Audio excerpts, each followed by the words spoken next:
welcome back to another video of Smarter with Lana.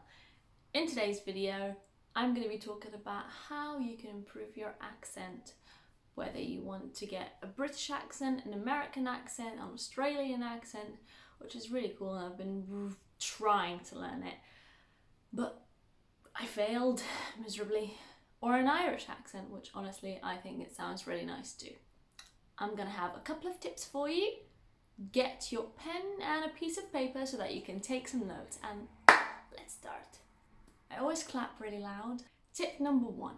When you're learning a language, whether it was English, Japanese, French, Spanish, before you try to speak, you need to listen enough.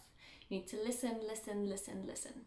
The way that I like to think of it is when toddlers try to speak for the first time.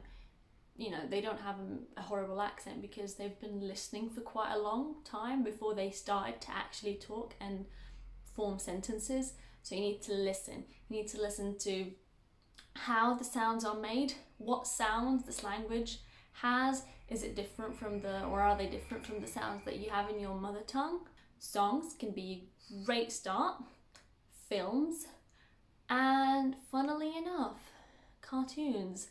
I've been trying to learn some Mandarin, and what really helped me is watching Peppa Pig. It was brilliant.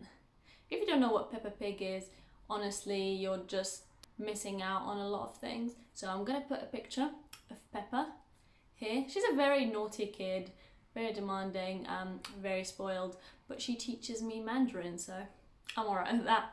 Children cartoons are really good because first of all, they're not using complex or advanced vocabulary, so that's really good to just build up the basic set of vocabulary that you will need.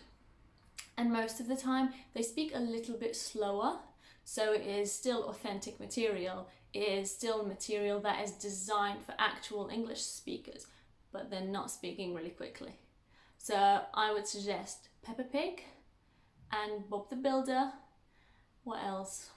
I can't really think of many. I can't really think of anything else, but if I remembered, I'll just stick them in the description. Tip number 2. This is something that really helped me, like massively. Talk to yourself.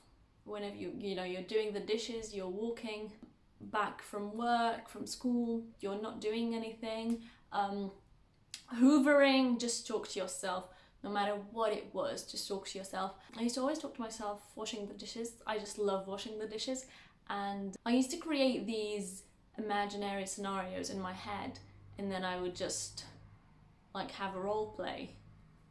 That really helped me because when you're talking to yourself, you're not nervous. You're just using everything you know without really thinking about it. You're just talking.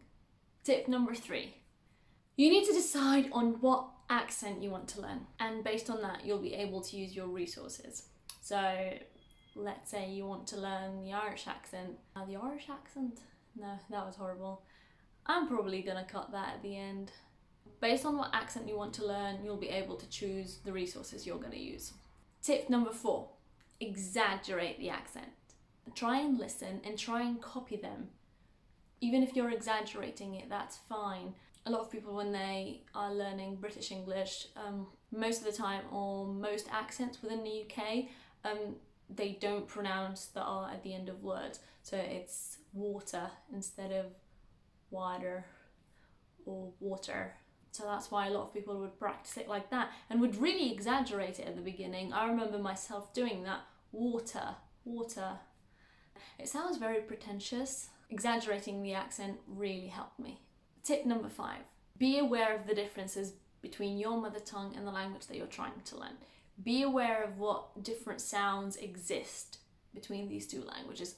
For example, as an Arabic speaker, Arabic is my mother tongue, so I used to make a lot of mistakes pronouncing P's, the P sound in English. I still do make a lot of mistakes, especially when a sentence has lots of P's and B's in it. I still mix them up, especially if it was a new word.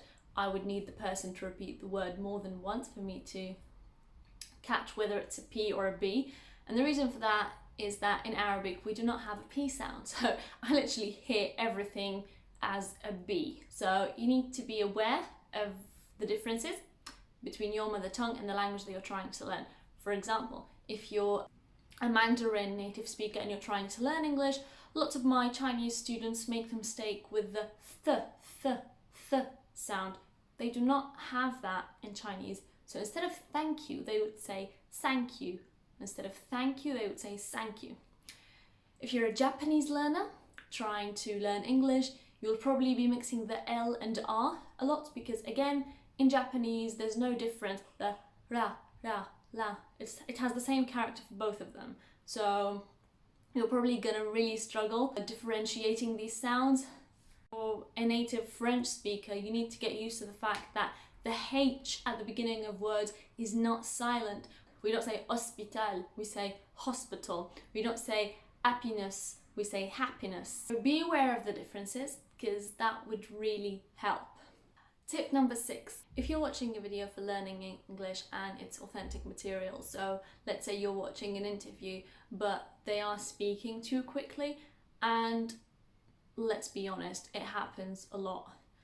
Try to slow it down a bit. On YouTube there's a setting where you can slow the video down. If you slow it down, that will make it much easier to understand, much easier to pick out the words. So this really helped me.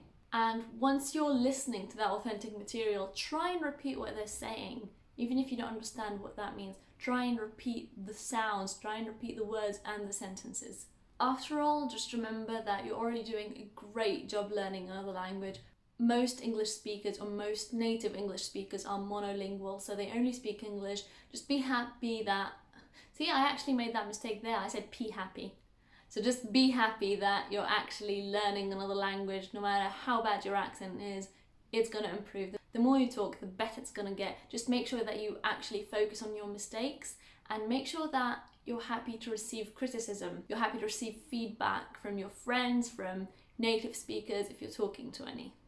There is nothing wrong with having an accent in English. People from the Middle East have a particular accent in English. People from Japan have a particular accent. People from India, people from France. So it's not a bad thing. It's just caused by your mother tongue and the habits that you learned being exposed to the language that you grew up with, which in my case is Arabic. Thank you so much for watching. I'm going to be making a video about some of the films and series that you can watch to improve your accent in English. Hopefully that should be out next week. Please, if you have any questions, ask me in the description below or just send me an email. And thank you so much for watching, and I'll see you next time. I said "and" so many times, which reminds me, I'm going to be making a video about fillers. Like, you know, like, I use these a lot. But yeah, thank you so much for watching, and bye bye!